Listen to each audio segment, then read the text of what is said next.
Isumupad naman ito sa bawat isa. Inaayahan ko po kayo na awitan natin ang ating Panginoon para sa pagpupulo namin. Hallelujah. Minsan po, Panginoon, itatas ko namin ang Diyos. Hallelujah. Tunay, Panginoon, ay kilakilit na hanga-hanga. Karapat-dapat na itaas, Panginoon.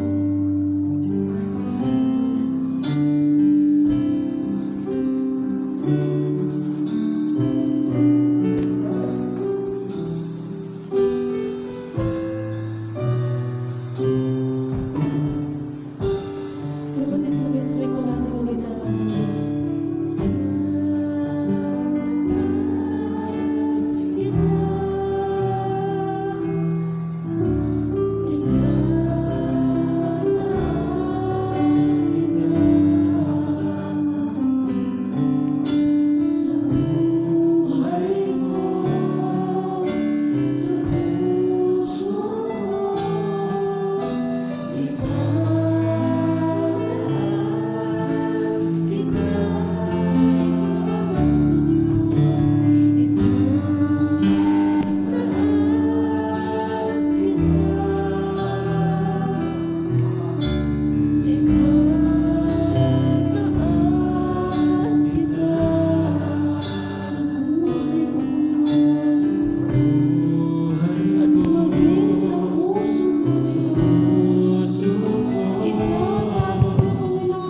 So ano po, alam ko po ngayon yun na lang po ulit ako nakitang tumayo dito. Siguro mga 1 buwan din akong hindi tumayo dito. Sobrang, ewan ko, halo-halo yung nararamdaman ko. Ang gaan, ano ba, ang sarap sa pakiramdam na na-miss ko kasing tumayo ulit dito. At na-miss ko kayong lahat. Minsan pa, gusto ko po sanang basahin niyo po muna yung nakalagay sa screen. Pwede po ba? Sabay-sabay po kayo. 1, 2, 3, go. Ang aking nadarama, sa tuwing mapiling ka, ang puso ko'y sumisigla kapag sa'yo'y sumasamba.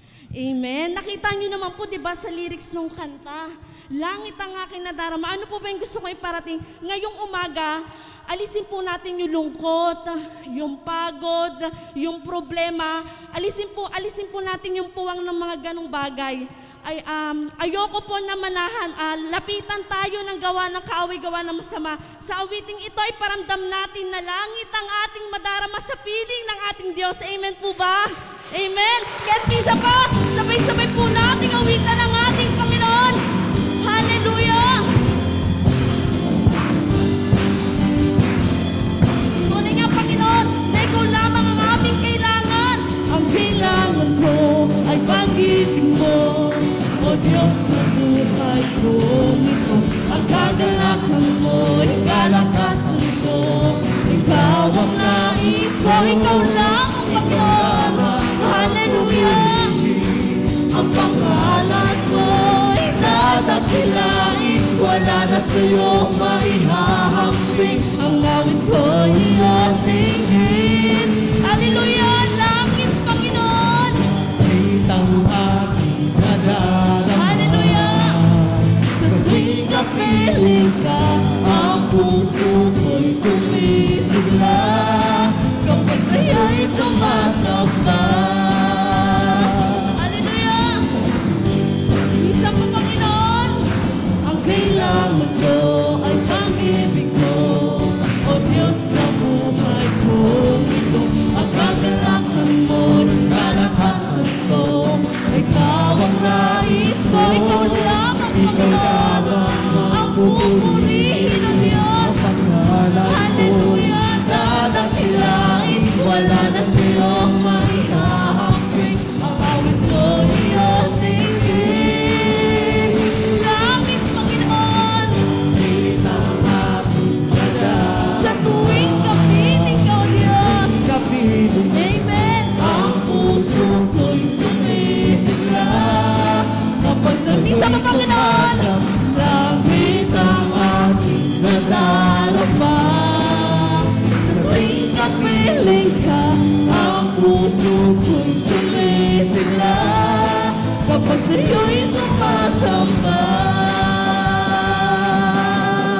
Hallelujah, Panginoon! Tunay na napakasarap magpuri sa'yo, Diyos! Ang iyong mga anak, Panginoon, itataas ka, Panginoon! Hallelujah! Sa'yo lamang, Panginoon, ang mga meeting ito! Hallelujah! Ikaw lamang, Panginoon! Dadakilain, wala na sa'yo maihahambing. Ang awit ko iyong tingin. Hallelujah! Langit ang aking nadarama. Sa kapiling ka, Panginoon. Ang puso ko'y sumisigla kapag sa'yo'y sumasamba. Hallelujah! Sa tuwing kapiling ka, ang puso ko'y sumisigla kapag sa'yo'y sumasamba. Langit ang aking nadarama. Sa tuwing kapiling ka, ang puso ko'y sumisigla kapag sa'yo'y sumasamba. Hallelujah! Hallelujah!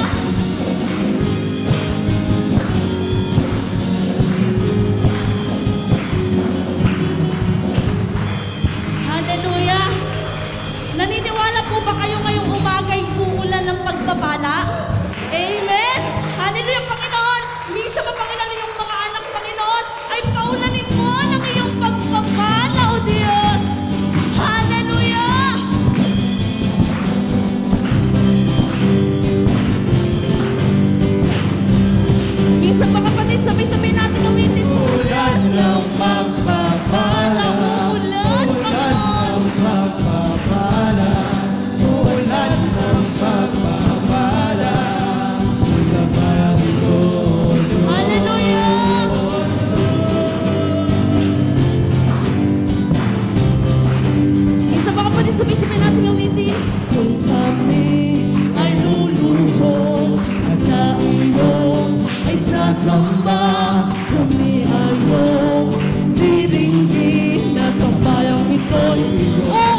claim it. Ulan ng pagpapala.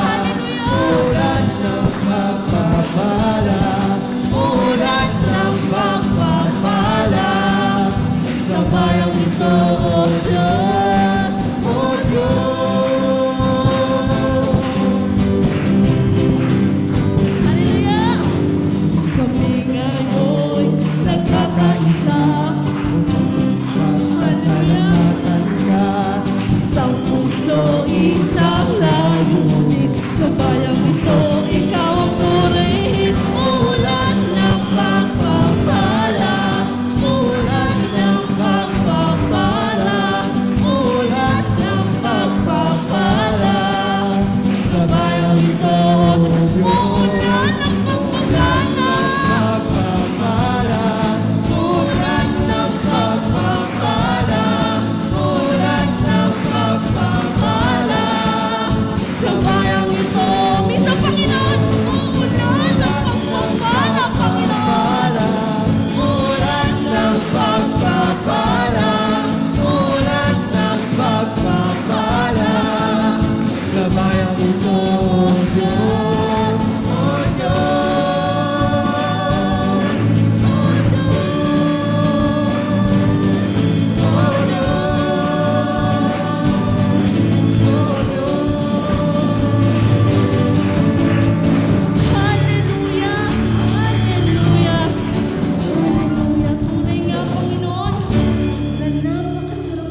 mapapantay sa iyo, Panginoon. Noon, ngayon man, Panginoon, at magpakailanman, O Diyos. Hallelujah, Panginoon. Tunay nga, Panginoon, na sino nga ba ang gaya mo, Panginoon? Ikaw lamang po ang aming Diyos. Nasa iyo na ang lahat, Panginoon. Ikaw lamang, Panginoon, sapat na, Panginoon, sa aming buhay. Salamat, Panginoon, sa nag-uumapaw na pagpapala, Panginoon. Salamat, Panginoon. Kiniklaim namin, O Diyos, na uulan ng pagpapala sa bayang ito, Panginoon. Ang iyong mga anak, Panginoon, ay magagalak, Panginoon. Magagalak sa piling mo, O Diyos. Hallelujah. Kahit minsan, Panginoon, salamat po, Panginoon, sa mga awiting ito na may magsilbing inspirasyon, Panginoon, katatagan, Panginoon. Alam ko, Diyos, sa bawat araw na nagdaraan sa aming buhay, parang iniisip namin wala nagbabago, ganun pa din.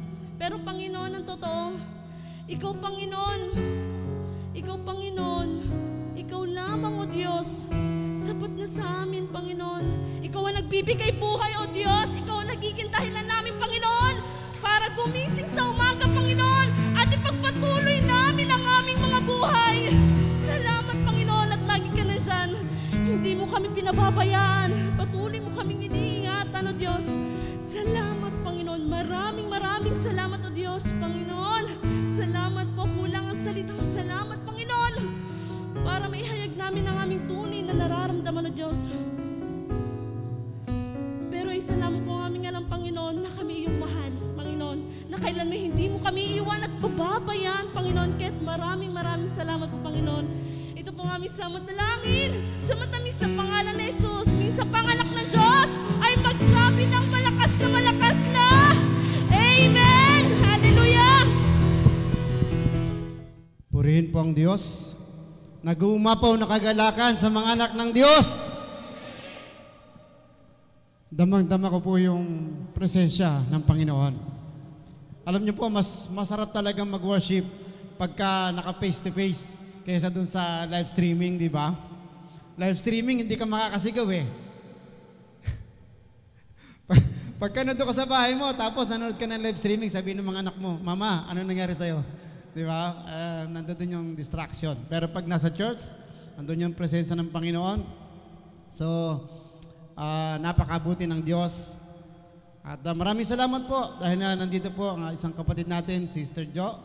Magandang umaga. May kasama ka, Sister? Purihin po ang Panginoon. Pagpalain po kayo ng Diyos at nakarating po kayo sa amin pong maliit na palasyo. Amen? Ang tawag ko po kasi sa church ay palasyo. Kasi po ay binigay sa atin ng Diyos, no? Na nagkakatipon yung kanyang mga anak. Kasi tayo po ay nasa kingdom ng Diyos. Amen? Nasa kingdom tayo ng Diyos. Kaya pag sinabing nasa kingdom tayo ng Diyos, lahat ng bagay, kompleto ka. Amen? Lahat ng bagay, kompleto ka. Huwag mo sasabihin wala ka. Sabihin mo meron. Pag sinabing wala, meron yon. Di ba? Kasi ang Diyos, may Diyos ka eh. Di ba, kanta natin kanina, wala siyang katulad. Wala siyang kagaya o walang gaya mo. Okay? Kaya ang Diyos, pag ikaw nasa Kanya, kompleto ka. Kaya yung kulang, kung merong kulang, dapat kompleto ka na. Ngayon, kung ang kulang ay si Jesus sa buhay mo, kulang ka talaga. Dapat si Jesus nasa buhay mo para kompleto ka. Okay? Hindi yan katulad ng mga vitamins. Pag hindi ka nakainom ng isang vitamins, hindi kompleto. Pero merong vitamins na complete. Di ba? So, isang mapagpalang umaga po sa inyong lahat, mga kapatid. Tayo po idarako sa ating mensahe at hahanguin natin yan sa aklat ng Exodo, chapter 16, verse 6 hanggang 30. At siguro, basahin natin ang buo para mas maintindihan natin yung mensahe ng Diyos ngayong umaga. At meron naman po tayong projector, meron din kayong mga Bible, meron din kayong mga cellphone, at lahat kompleto tayo.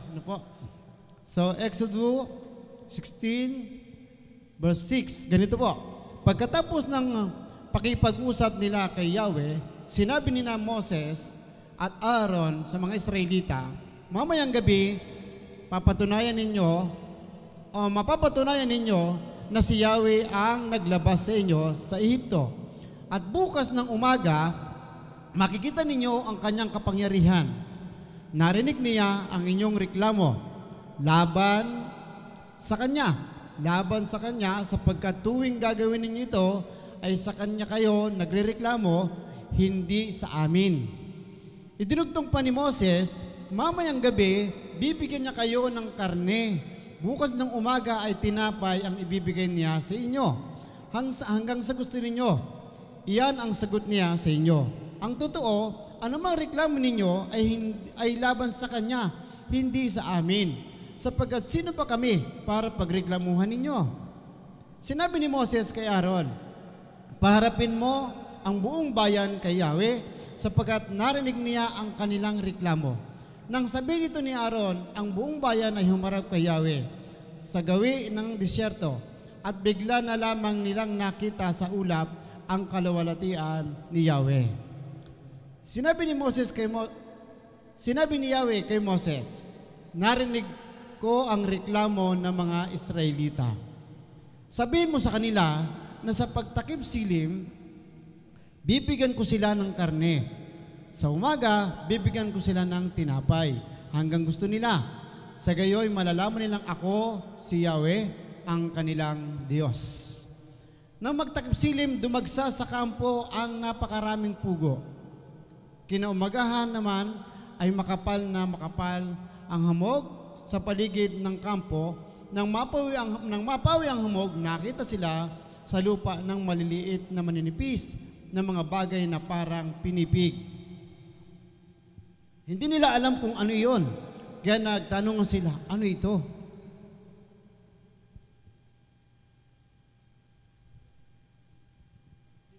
Okay. So, yan po ang salita ng Diyos na ating pagbubulayan ngayong gabi.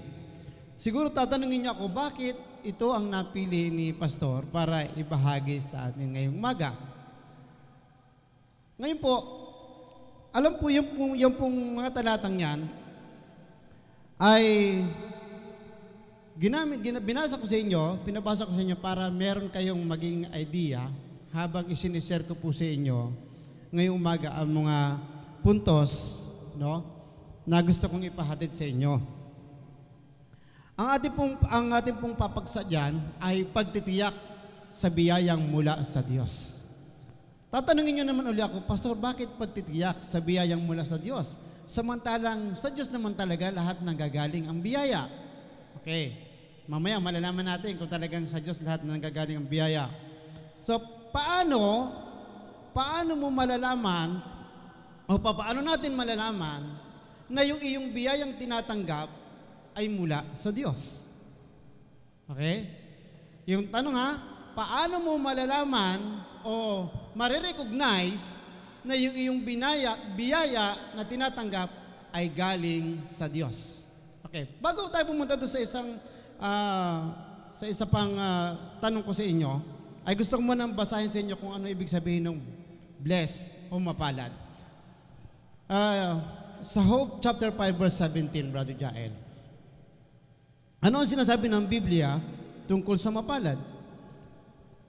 Mapalad ang taong sinasaway ng Diyos. Okay? Mapalad ang taong dinidisiplina ng Diyos na makapangyarihan. Ang pagtatuwid niya sa iyo'y huwag mong ipagdamdam. Okay. May nakita ba kayo doon sa ating binasa kanina na tungkol doon sa aking binabasa? Sa aklat ng Hope? Hindi ba't itong mga Israelita ay talagang napakatitigas ng ulo? At lagi na lang sa kanila, wala ka nang nakitang bagay sa kanila na magpasalamat, kundi puro reklamo. Mula nung inilabas sila ni Moses sa Ehipto, puro reklamo na lang yung narinig ng Diyos sa kanila. Okay? Ang sabi, kung ating babalikan natin yung verse 1, hindi natin binasa kasi yung verse 1 at sa verse 6 tayo, kung ating titingnan yon, ay mula nung sila inilabas nga ay puro reklamo sila. Ang sabi nila kay Moses, Moses, dinala mo kami dito sa disyerto para kami mamatay sa gutom. Buti pa doon, kami kumakain kami ng karne, kumpleto kami pagkain doon. Kaya kahit sila naghihirap, kumakain sila. Pero dito, sa disyerto, dinala sila, wala silang makain, wala silang mainom. Pero ang sabi ni Moses, hindi kayo nagrereklamo sa akin, sa Diyos kayo nagrereklamo. Pero hindi sila sinukuan ng Diyos. Ang mga Israelita, hindi sinusukuan ng Diyos. Kasi alam niyo kung bakit? Ang Diyos ang naglabas sa kanila sa Ehipto, kaya tungkulin ng ating Panginoon na alagaan yung kanyang bayan. Kahit na puro reklamador yan. Totoo niya, marami ding mananampalatay, reklamador. Marami ding Kristiyano reklamador. Alam niyo ba yan? Akala ko nung ako naging born again, akala ko nung ako naging mananampalataya, lahat ibibigay na, yung pala hindi, lalo akong naghihirap. Oh, buti na lang, hindi tayo nagtatides. Kung nagtatides tayo, di lalo kayo naghirap. Okay? Ano pa isa? Jeremiah 17:7. Ang sabi doon, mapalad ang taong nagtitiwala kay Yahweh. Nahirapan ako magsalita pag naka-face mask ako, parang nasasagap ko yung ano. Total malayo naman no? Nahirapan po kasi ako, parang yung ano nung pumapasok sa ilong ko. Eh baka ako yung magkasakit. Okay. Sabi po ng Jeremiah 17:7, mapalad ang taong nagtitiwala kay Yahweh. Tanong, yung bang mga Israelita ay nagtiwala kay Yahweh? Simula nung sila inilabas, hindi ba't naniniwalang sila lang, kay Moses lang sila naniniwala? Hindi siya naniniwala na si Moses ay inutusan ni Yahweh para ilabas sila. Hindi naman sila inilabas para sila parusahan o patayin. Kaya sabi ng Jeremiah 17, mapalad ang taong nagtitiwala kay Yahweh, mapalad ang taong nagtitiwala kay Yahweh, pagpapalain ang umaasa sa Kanya. Yun ang kulang sa mga Israelita. Hindi sila umaasa sa Lord. Puro na lang sila reklamo. Pero ang Diyos, laging tumutugon, laging sumasagot. Di ba binasa natin kanina? Sabi niya, magpapaulan ako, magpapadala ako ng pugo, magpapadala ako ng pagkain ninyo, manguha kayo hanggang gusto ninyo. Actually, wala naman talagang pagkukulang ang Diyos. Ang tao, likas nga lang talagang reklamador. Hindi kontento. Okay? Alam niyo binasa natin kanina, bakit sinabing hindi kontento? Nung sila nang kumukuha ng pagkain, ang sabi ni Moses, kumuha kayo ng sakpat lang. Kaso kinuha na sobra-sobra, kinabukasan, nasira. O, diba? Kasi iniisip nila yung bukas. Kaya dinamihan nila yung kuha nila. Nung marami, kinabukasan, nasira. O, nagalit si Moses. Ang titigas ng ulo ninyo. Ayaw niyong makinig. So yun talaga yung kulang eh. Ang Israel ay larawan natin. Larawan natin mga mananampalataya sa ngayon. Okay? Pero mabuti po yung mga mananampalataya ngayon, hindi gaano reklamador. Hindi kagaya ng mga Israelites. No? Pero ganun pa man, na dun pa din yung pag-ibig ng Diyos sa kanila. Hindi sila iniiwan ng Diyos. Ano pa? Sa awit 144:15, ang sabi diyan, mapalad ang bayang, si Yahweh ang kinikilalang Diyos. Okay? Alam naman natin na ang Israel ay bayan ng Diyos. Kaya dahil siguro iniisip nila na bayan naman tayo ng Lord eh. Siya naman ang may-ari sa atin. Okay lang, magreklamo tayo kasi hindi naman magagalit si Yahweh sa atin. Pwede bang ganon? Okay. Sabi doon sa 15, mapalad ang bansang kanyang pinagpala. Mapalad ang bayang si Yahweh, Diyos na dinadakila. So kaya kung ang Pilipinas, marahil, ay ang Diyos mismo, si Yahweh mismo, ang kinikilalang Diyos, tunay na Diyos. At nagkakaisa ang buong bansa. Naniniwala ba kayo na ang Pilipinas ay makakaahon? Maliwanag po sinasabi sa aklat ng awit. Ang problema sa Pilipinas ay marami nga pong iba-ibang sekta na hindi talagang si Jesus ang kinikilalang Diyos. Kaya napakahirap po. Okay? Ito na yung aking kaninang katanungan. Kapag marami pang pera, nangahulugan ba na ito ay mula sa Diyos? Pagka ang pera mo ay kumikita ka halimbawa sa loob ng isang buwan ng 50,000. Okay, maliit na yon, 50,000 a month. Malaki na ba yan, Brother Nerds? Kasi hindi pa kumita ng ganung halaga eh. 50,000 a month. Okay? Yun ba ay talagang ibinigay ng Diyos? Okay? Huwag niyo ako sasagutin. Question lang yon. Dapat nating malaman, mga kapatid, yung sinasabi ng salita ng Diyos. Ang sabi ng Biblia, hindi lamang sa tinapay nabubuhay ang tao, kundi sa salita ng Diyos. So, ibig sabihin, hindi nasusukat sa maraming pera o sa material ng bagay yung biyaya ng Diyos. Kasi po, mga kapatid, yung biyaya ng Diyos, hindi ito pangmadalian. Ang biyaya na nga mula sa Diyos ay pangmatagalan, panghabang panahon, eternal. Ang biyaya na tinatanggap mo, no? O kinikita mo o maraming pera, mauubos. Okay? Nauubos. Pero yung biyayang mula sa Diyos, hindi nauubos. Hindi mawawala. Okay? Kaya kapag yung tao ang nagmamanage sa pera, maganda. Pero pag pera ang nagmanage sa tao, lalayo ka sa Diyos. Ngayon, kapag yung pera at kumikita ka ng malaking pera at ito ay nagiging dahilan para ikaw ay lumayo sa gawain ng Diyos, at yun ang naging dahilan para hindi ka na makapag-church, hindi ka na makapag-Bible study, hindi ka na makapagbasa ng Bible, hindi ka na makapag-pray, dahil sa dami ng pera mo, hindi galing sa Diyos yan. Kasi inilalayo ka. Inilalayo ka ng karangyaan. Dapat pag marami kang pera, lalo kang lumalapit sa Diyos. Tama, mali? Dapat pag marami kang pera, kumikita ka ng maganda, lalo ka lumalapit sa Diyos. Lord, salamat sa blessing na binibigay mo sa akin. Ito po, meron akong bigay para sa gawain mo. O di lalo kang pagpapalain ng Lord.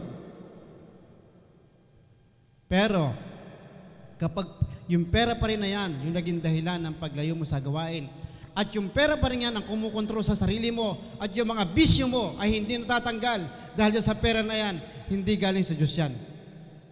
Bakit? Hindi mo nakukontrol yung sarili mo kasi yung pera ang nagmamanage sa'yo. Dapat alam natin yung biyaya ng Diyos. Ang biyaya ng Diyos ay mabuti. Ang biyaya ng Diyos ay nakapaglalapit sa Kanya. Okay? Kaya, tingnan natin maigi.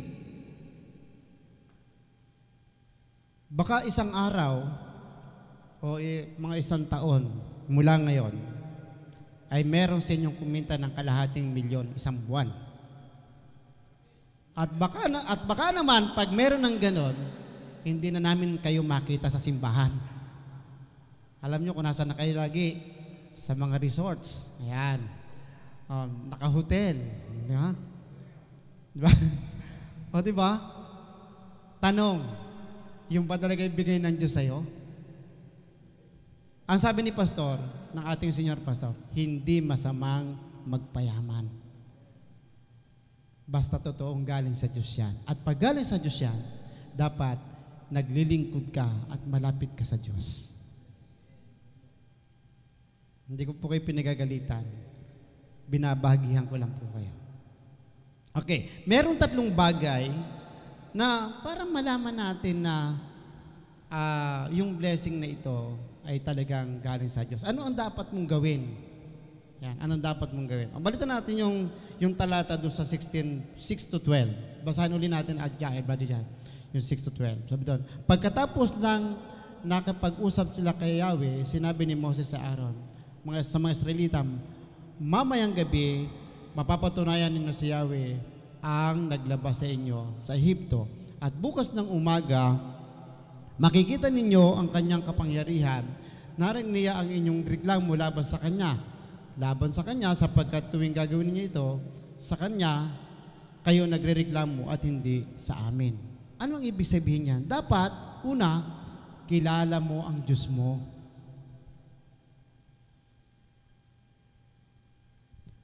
Sabihin natin, kilala ng mga Israelita yung Diyos nila. Pero bakit hindi sila nagtitiwala?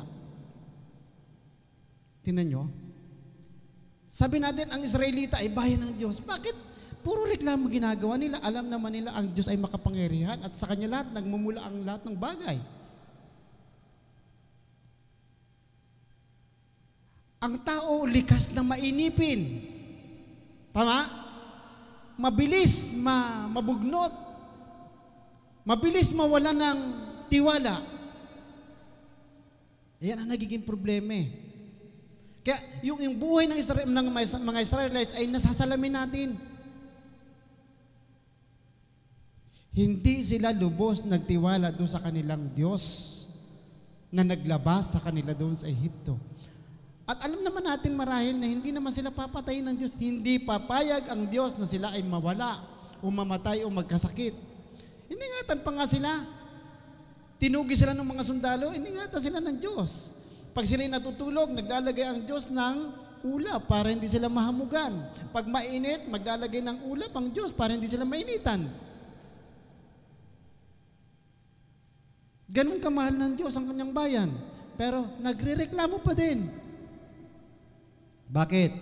Hindi talaga nila lubos kilala ang Diyos. Ang dapat, kilala mo ang Diyos mo. Kahit tayo mga Kristiyano, dapat kilala natin ang Diyos natin. Mula nung ikaw ay sumampalataya, mula nung ikaw ay manalig kay Kristo, ano ang ginawa ng Diyos para sa iyo? Panghawakan mo yun, yung ginawa ng Diyos sa iyo. Nung ikaw ay nasa kabitla, nung ikaw ay nasa lugar ng kalungkutan, nung ikaw ay nasa lugar ng kapighatian, nung ikaw ay nasa lugar ng wala kang malapitan, wala kang mahinghan, pero narinig mo si Jesus lang pala ang susi para maging masaya ka. So, dapat doon, panghawakan mo yun. Huwag kang susuko dahil alam mong ang Lord, sa Kanya lahat nagmumula ang mga bagay.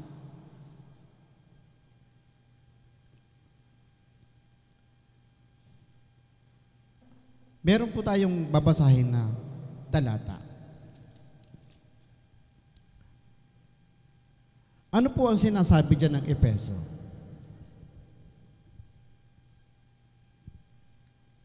Chapter 5, 20-21.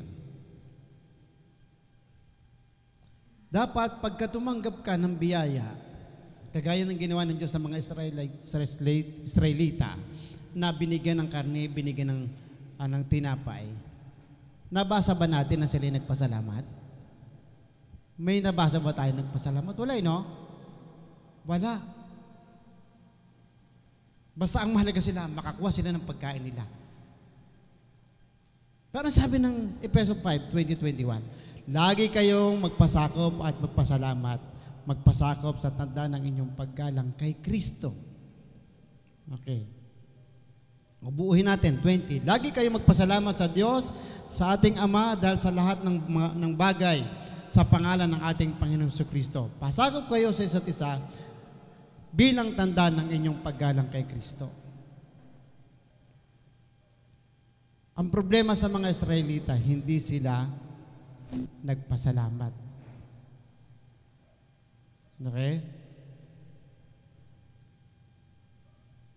Isang talata pa po, nais ko sa inyong basahin, sa aklat ng Deuteronomy 28:1. Ang sabi po dyan, kung susundin lamang ninyo si Yahweh na inyong Diyos, Okay? At tutuparin ang kanyang mga utos, gagawin niya kayong pinakadakila sa lahat ng mga bansa sa balat ng lupa. Tanong ko, yung ba mga Israelita ay sumusunod sa Diyos? Sabi ko nga kanina, hindi kasi nagrereklamo nga sila Ang sabi ni Moses, kumuha lang kayo ng sapat. Kaso ang kinukuha nilang pagkain na hindi sapat, sobra-sobra. Yung kinukuha. Kaya nung sumobra yung kinukuha, nasira yung pagkain na kinukuha nila. Sayang. Kaya si Moses nagalit sa kanila. So dapat, dito, una, dapat kilala mo yung Diyos mo. At kung kilala mo yung Diyos mo, dapat nagtitiwala ka sa Kanya. Hindi lang nagtitiwala, dapat sumusunod ka sa Diyos mo. Dahil kung ano yung inuutos, okay, kung ano yung iminimensahe ng pastor mo, o ano yung sinasabi ng Bible study leader mo, pakinggan mo at sundin mo. Kasi hindi naman sa Kanya galing yun ay galing sa Diyos. Yung pinagawa ng Diyos kay Moses, yung pinasabi ng Diyos kay Moses doon sa mga Israelita, di ba sabi ni Moses, hindi naman kayo sa akin nagrereklamo. Sa Diyos kayo tuwing kayo magrereklamo sa akin, sa Diyos kayo nagrereklamo. So kaya po, ito po, yung ating unang puntos, dapat ay kilala mo yung Diyos mo. Gaano nyo kakilala ang Diyos? At gaano na kalaki yung bagay na ginawa ng Diyos sa buhay mo? Kayo ang makakasagot niyan. Kung ano ang ginawa ng Diyos sa buhay ninyo, sa pamilya ninyo. Si Moses, kung atin titingnan, yung kanyang mula pagkabata, dumaan din si Moses doon sa delikadong bagay. Alam niyo kung bakit? Siyempre, ipinaanod siya sa ilog ng nanay niya na hindi naman, inilagay siya sa isang malaking, ang tawag sa amin noon, tampipi. Doon siya inilagay, tinakpan, ipinaanod sa ilog.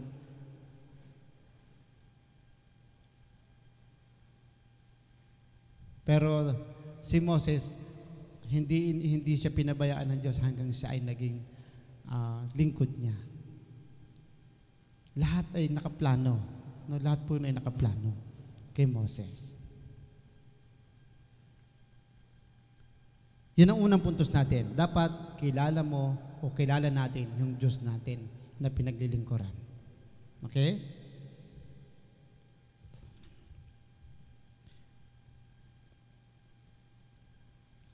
Binasa na ba natin, Brother Jael, yung Korinto? Yung 2 Corinthians chapter 9? Okay, basahin natin ang 2 Corinthians chapter 9. Para kakilala mo ba ang Diyos mo? Kung kilala mo yung Diyos mo, alam mo na sa Kanya lahat nagmumula ang bagay. Ito yung mga pangako niya. 2 Corinthians chapter 9, verse 8 hanggang 11. At binabasa ito ni Brother Nars sa madalas Ni Brother Nars, ni Brother Raul. Okay? Ang sabi dyan,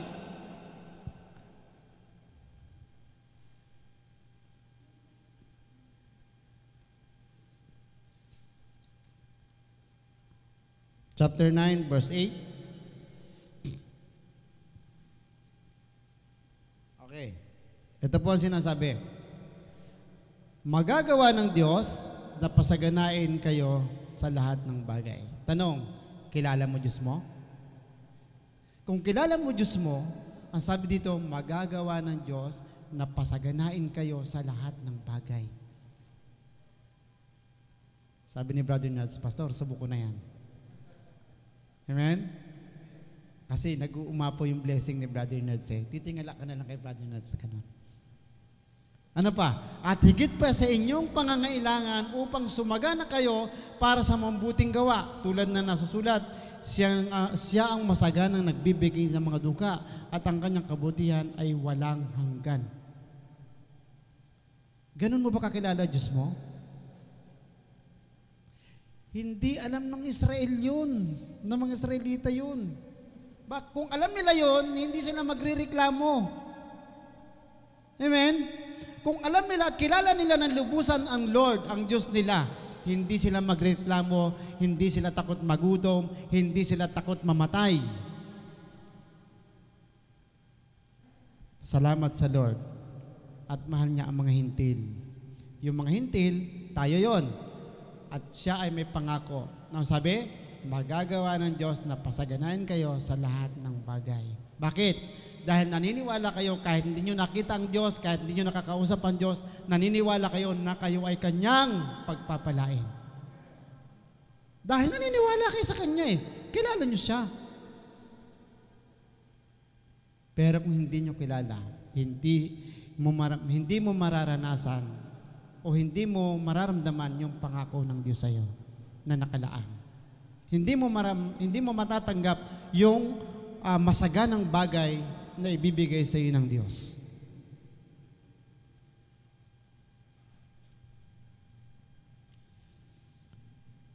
Next, Jael. Meron pa tayong verse 10 and 11.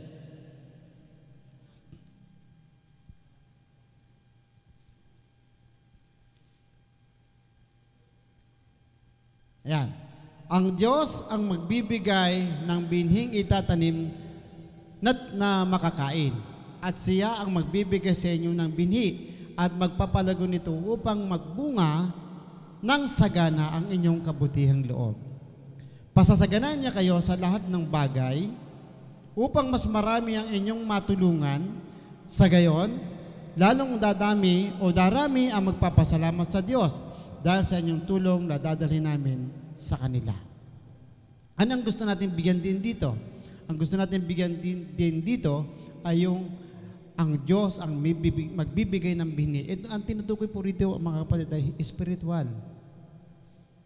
Kasi sinabi ko sa inyo kanina, hindi lamang sa tinapay. Ibig sabihin, hindi material na bagay yung ipinangako ng Diyos. Pero sa pangako kasi niya, hindi lang spiritual, kasama yung ating material na pangailangan. Pareho yan. Hindi pwedeng isa lang. Kasi pag spiritual ka lagi, wala ka pa sa langit Nasa lupa ka pa. Kaya habang nasa lupa ka, pagpapalain ka muna ng Lord sa mga pangangailangan mo araw-araw. Okay? Balanse lagi ang Diyos. Kaya lang, mas binibig niyang diin yung pagtulong sa kapwa dito sa mga na ito. Ang Diyos ang magpuprovide ng lahat ng bagay para makatulong kayo sa pangangailangan ng iba. O hindi lang kayo yung pagpapalain ng Diyos, pati yung iba. O di balanse siya. Kaya napakahalaga po na kilala mo yung Diyos mo. Yung iba, pag hindi nabigyan ng ayuda, umiiyak na. Hanggang ngayon, wala pa yung aming ayuda. Mamamatay na kami sa gutom. Di ba?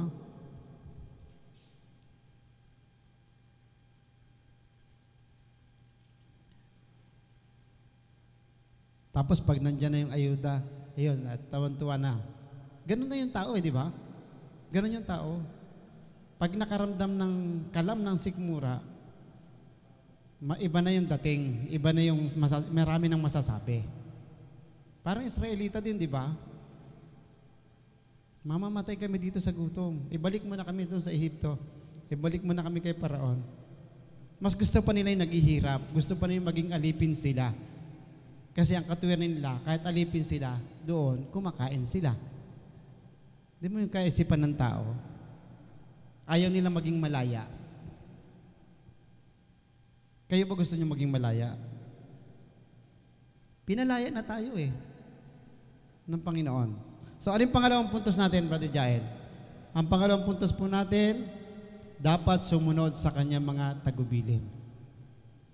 Okay?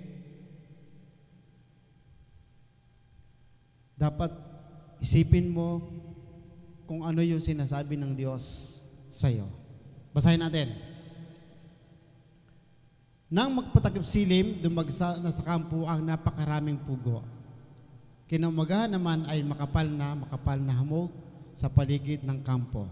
Nang mapawi ang hamog, nakita sila ng lupa, sa lupa ng maliliit na maninipis na mga bagay na parang pinipig.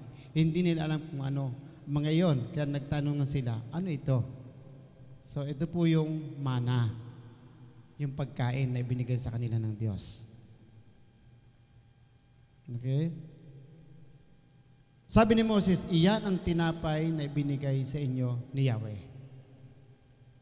At ito ang utos niya tungkol dyan. Ito na po yung utos. Bawat isa ay kukuha ng kailangan niya at ang mga kasama niya sa tolda, kalahating salop bawat isang tao.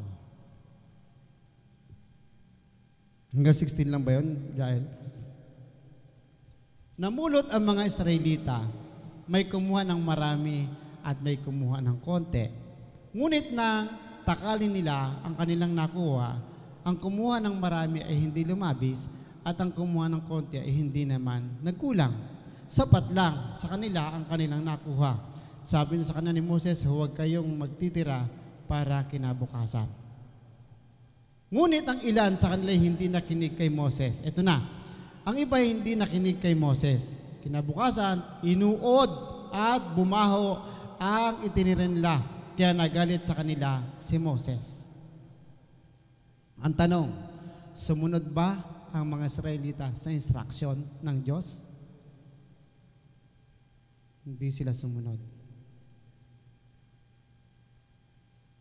Ang sabi doon sa ating pangalawang paksa, kailangan ay sumunod sa tagubilin.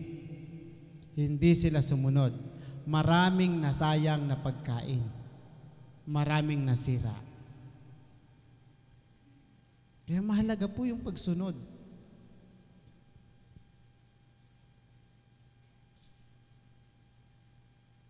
Mahalaga po yung pag nagbigay ang Diyos ng instruction, gawin mo. Sundin mo. Kasi ang Diyos ay hindi magbibigay ng instruction sa iyo, unang utos sa iyo na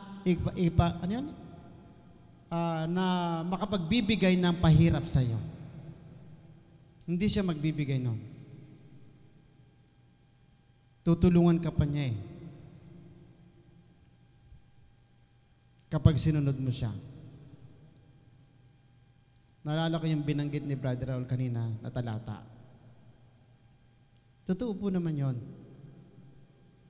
Na kapag ang Diyos ay nangako, gagawin niya yan para sa iyo. Hindi ka niya pahihirapan. Sumunod ka lang. Diba? Sabi dun sa yung mga sundalo, diba meron silang rules? Rules ba tawag doon? Obey first before you complain. Sumunod ka muna bago ka magreklamo. Ito mga Israelita, nagreklamo muna eh. Kaya lang, nagreklamo na, hindi pa rin sumunod. Pero nakita pa rin natin yung kabutihan ng Diyos. Okay? Mabuti pa rin ng Diyos. Yung pangatlo natin, Brother Jael, ang pangatlo pong puntos natin, dapat manatili kang malapit sa Diyos. Okay? Bakit? Bakit kailangan lagi kang malapit sa Diyos? Anong sinasabi ng Bible? Basahin natin yung verse 25 to 30. Sabi doon, ang sabi ni Moses, ito ang kakainin ninyo ngayon. Ngayon, araw ng pamamahinga. Wala kayong makukuha niyan ngayon. 6 na araw kayong mamumulot niyan, ngunit sa ikapito, sa araw ng pamamahinga ay wala kayong makukuha. Ngunit ng ikapitong araw ay meron pa ring lumabas sa bukid para mamulot, ngunit wala silang nakuha. Nandun pa rin yung katigasan ng ulo. Okay? Kaya sinabi ni Yahweh kay Moses, hanggang kailan pa kayo susuway sa aking utos? Tandaan ninyo na akong si Yahweh ang magtatakda sa inyo ng araw ng pamamahinga. Kaya tuwing ika-6 na araw, ay binibigyan ko kayo ng pagkain para sa 2 araw.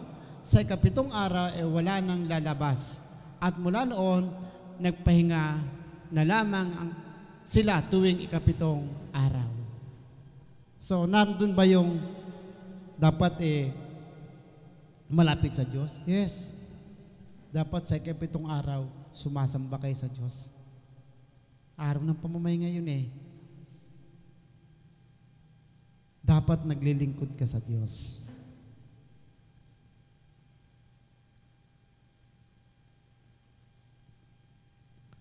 Ano sabi ng Matthew chapter 6 verse 33? Kasi itong mga Israelita na to, hindi nila inuuna ang Diyos. Ang inisip nila lagi ay pagkain, yung pangailangan nila araw-araw. Pero sa mga Kristiyano, ito ang sabi, Matthew 6:33, ngunit higit sa lahat, pagsikapan ninyo kayo'y pagharian ng Diyos at mamuhay ng ayon sa kanyang kalooban. At ibibigay niya sa inyo ang lahat ng inyong pangangailangan. Unahin ninyo ang Diyos. Lumapit kayo sa Diyos. Paghariin ninyo ang Diyos sa inyong buhay. At pagkatapos, ibubuhos ng Diyos o ibibigay ng Diyos yung lahat ninyong pangangailangan. Mahirap bang sundin o panghawakan ang pangako ng Diyos? Tumanggap na ba kayo sa inyong hiningi? O hindi pa ibinibigay ng Diyos yung inyong hinihingi?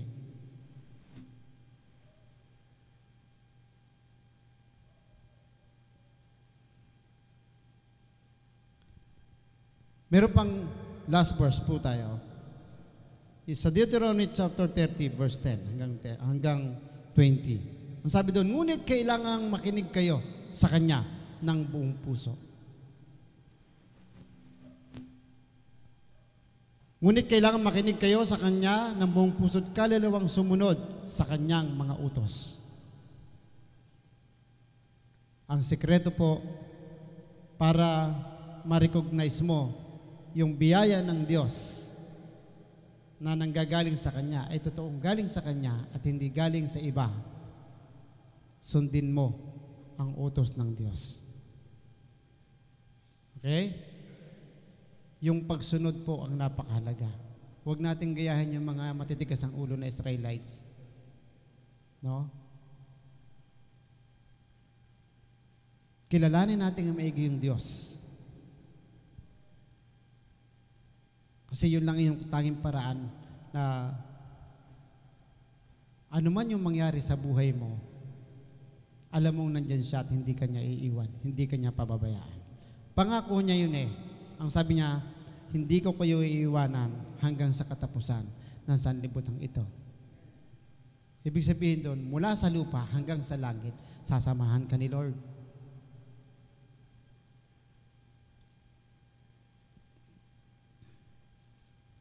Yung mana na ibinigay ng Diyos, ito po karagdagan, yung mana na ibinigay ng Diyos, yung kanilang pagkain sa mga Israelita ay nauubos. Okay? Nasisira pag sobra. Okay? Ibig sabihin may katapusan.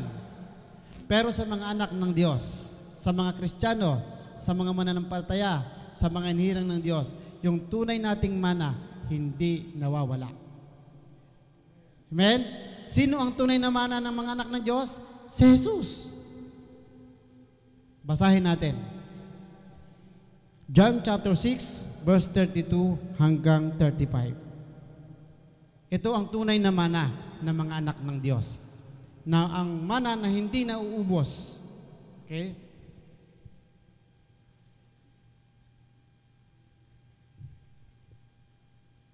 Yan. Sumagot si Jesus, dapat ninyong malamang hindi si Moses ang nagbigay sa inyo ng pagkain mula sa langit, kundi ang aking Ama. Siya ang nagbibigay sa inyo ng tunay na pagkain mula sa langit, sapagkat ang pagkain bigay ng Diyos ay yaong bumaba mula sa langit at nagbibigay buhay sa sanlibutan. 34. Ginoo, wika nila, bigyan po ninyo kami lagi ng pagkain iyan. 35. Ako ang pagkain nagbibigay buhay, sabi ni Jesus. Ang lumapit sa akin ay hindi na ang lumapit sa akin ay hindi na magugutom o nawala.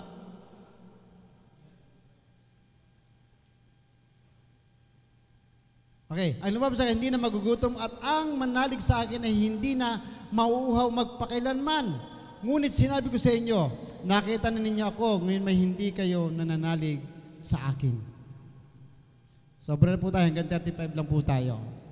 Yan po ang tunay na mana ng mga anak ng Diyos. Si Jesus. Siya ang ating mana, ang ating tunay na pagkain. Tandaan natin po, yung 3 bagay para ma-recognize mo yung tunay na biyaya ng Diyos. Una, dapat kilala mo siya.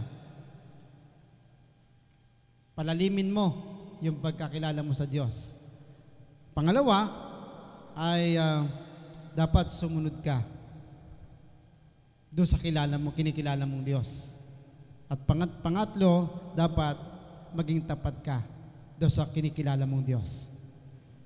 Dahil pag yung mga bagay na yon, ginawa mo, totoong yung iyong biyaya na tinatanggap ay mula sa Diyos. Kasi pag ganun ang ginawa mo, pag ganun ang sinunod mo ang Diyos, yung blessing na binibigay sa iyo, hindi magiging dahilan yun ng paglayo mo sa Kanya. Kundi bagkos lalapit ka sa Kanya. Bakit? Dahil siya ang nagbigay sa iyo ng tunay na biyaya na tinatanggap mo. Amen? Palagpakan po natin ating Diyos. So tayo po ay manalangin. Ama namin Diyos na makapangyarihan sa lahat. Salamat po sa iyong mga salita. Salamat din, Panginoon, sa mga lingkod mo, lalo-lalo na kay Moses, at doon, Panginoon, sa mga Israelita na naging salamin ng aming buhay. Tunay nga po, Diyos, na ang larawan ng tao na yung pagiging mareklamo. Subalit, Lord, ay nandiyan ka at patuloy mong, bagamat nagre-reklamo, ay patuloy mo namang sinasamahan at pinagpapala ang bawat isa. Lord, tulungan mo kami ngayon. Nawa po ay masunod namin lahat ng bagay na pinag-uutos mo habang hinihintay ka namin sa iyong muling pagbabalik. Ito po ang aming panalangin sa pangalan ni Jesus. Amen.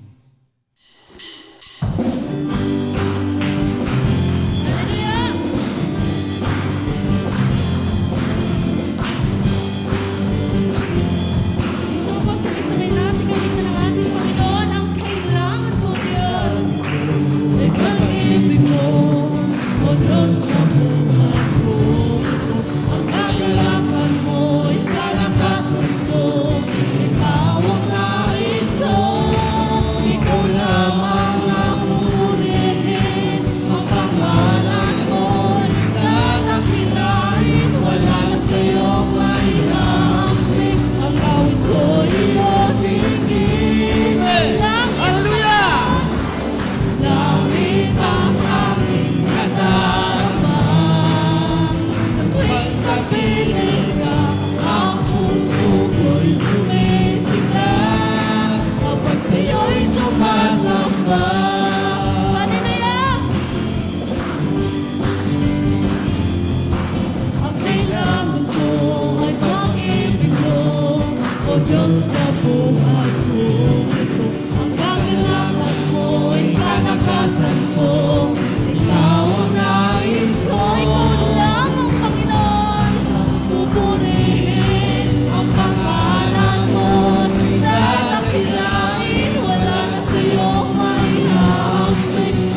kapag ikaw ay nakakikristo, wala ka pong kalungkutang madarama. Amen? Anong ba ibig sabihin ng langit ang aking nadarama kapag kapiling ka? Di ba kagalakan? Kapayapaan, kahinahunan, no? Yun ang nararamdaman mo. Yung mga kabigatan sa buhay mo ay tinanggal na ng ating Panginoon. Kaya kapatid, kung wala pa si Kristo sa buhay mo, dapat tanggapin mo na si Jesus sa buhay mo bilang Panginoon tagapagligtas ng buhay mo para maranasan mo ang awit na ito. Maranasan mo yung biyaya ng Diyos sa buhay mo. Yumuko po tayo mananalangin. Kapatid, alam kong hindi aksidente na ikaw ay napunta sa dako na ito. Nalalaman namin na ang Diyos ang nagdala sa iyo sa lugar na ito upang maranasan mo, maramdaman mo yung pag-ibig niya sa iyo. Sabihin mo sa Diyos, sabihin mo sa ating Diyos, Panginoon, narito po ako isang makasalanan.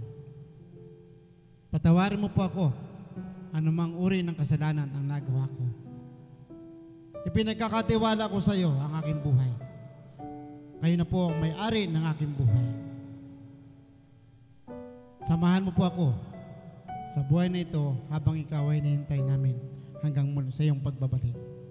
Kaya kapatid, kung ang panalangin na yon ay ginawa mo, tiyak po na kayo po ay meron ng assurance ng kaligtasan at ang lahat ng biyaya, material at spiritual ay ibibigay sa iyo ng Diyos. Manalangin po tayo. Ama namin Diyos na makapangyarihan sa lahat. Salamat po Panginoon sa umagang ito na muli mong ipinaramdam sa amin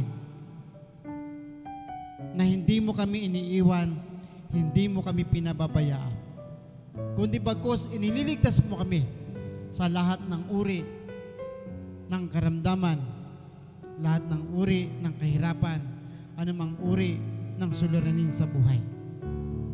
Salamat po sa iyong dakilang pag-ibig sa amin dahil binigay mo ang iyong regalo, ang iyong bugtong na anak doon sa krus ng Kalbaryo upang kami ay bigyan ng assurance ng kaligtasan at sa lahat ng mga bagay ng aming pangailangan.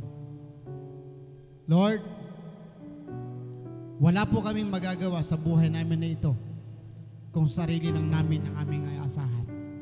Subalit nandyan ka, nandyan ang inyong mga pangako na kami ay inyong pagpapalain sa lahat ng bagay. Panginoon, kami po'y lumalapit sa iyo at inilalapit namin sa iyo ang aming bansa sa pangunguna po ng aming mahal na Pangulo, Rodrigo Duterte, at ang kanyang buong sambahayan. Nalalaman po namin, O Diyos, na kayo ang tunay na Diyos na kanyang sinasamba. Kaya dinggin mo po, Panginoon, ang kanyang panalangin na magampanan niya ang kanyang tungkulin sa bayan. Matulungan ang lahat ng nangangailangan. Ituwid mo po, Panginoon, ang kanyang kaisipan. Ingatan mo rin po, Panginoon, ang kanyang buhay. Sampul ng kanyang gabinete, Panginoon. At inilapit din namin sa iyo, Diyos, ang Kongreso at ang Senado na patuloy na tulungan ang aming mahal na Pangulo para sa kaayos, kaunlad ng aming bayan. Sa mga mananampalatayang nandoon, O Diyos, gamitin mo sila para sa mga taong hindi pa nakikilala sa iyo. At sa amin din po mga doktor at mga nurses, Lord, tulungan mo sila sa pagtupad ng kanilang tungkulin para makatulong sa nangangailangan. Doon sa mga taong may mga karamdaman na nasa ospital. At doon sa mga taong hindi alam kung saan kukuha ng panggastos, kung pambayad sa ospital. Lord, tugunin mo po ang mga anak mo sa kanilang kahilingan. At doon sa may mga karamdaman na ikaw na lamang, Panginoon, ang kanilang inaasahan para sa kagalingan at kanilang buhay, sa iyo po namin, Panginoon, hiling na pagalingin mo po sila ayon sa iyong kalooban. Ganun din po sa mga nurse, Panginoon. Tulungan mo rin po sila at ingatan. Maging ang kanilang mga pamilya. Sa lahat po ng mga nanunungkulan sa aming bansa, hanggang sa pinakamababang nanunungkulan, Panginoon, hiling ko po na patuloy mo silang samahan at ingatan sa kanilang mga tungkulin na ito. Ganun din po sa mga manggagawa mo, sa mga lingkod mo, hinihiling ko po, Panginoon, na samahan mo rin po sila sa pagtupad ng tungkuling iniatang mo sa kanila na magbahagi ng iyong banal na salita, palakasin ang lahat ng mga mananampalataya sa pamamagitan ng iyong mga salita.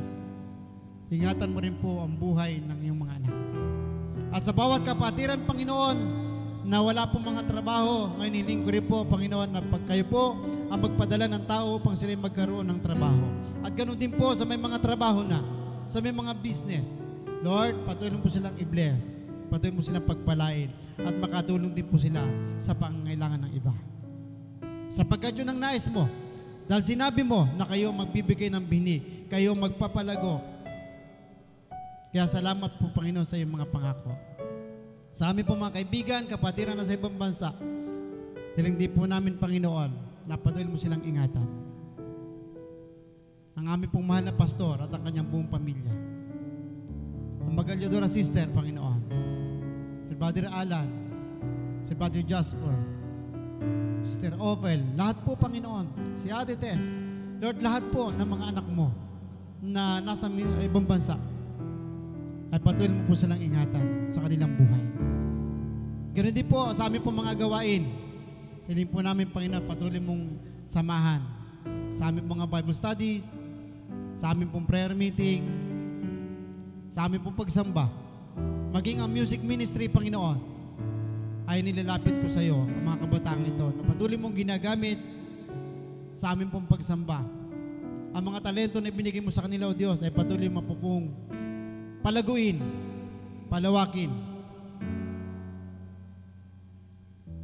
Lord, maging doon sa mga young people na nag-aaral ng iyong mabuting balita. Salamat po sa karunungang ibinibigay mo sa kanila sapagkat marunong na sila, Panginoon, magbahagi ng iyong banal na salita. Salamat sa mga anak mo na ginagamit mo pang sila matuto, magamit mo sa iyong mahal na gawain.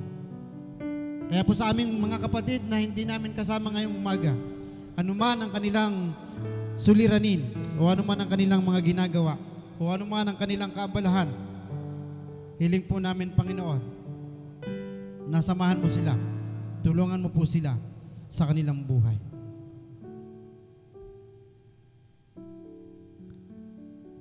Sumainyo nawa ang kagandahang loob at kapayapaang mula sa Diyos ng ating Ama at Panginoong Hesukristo. Amen.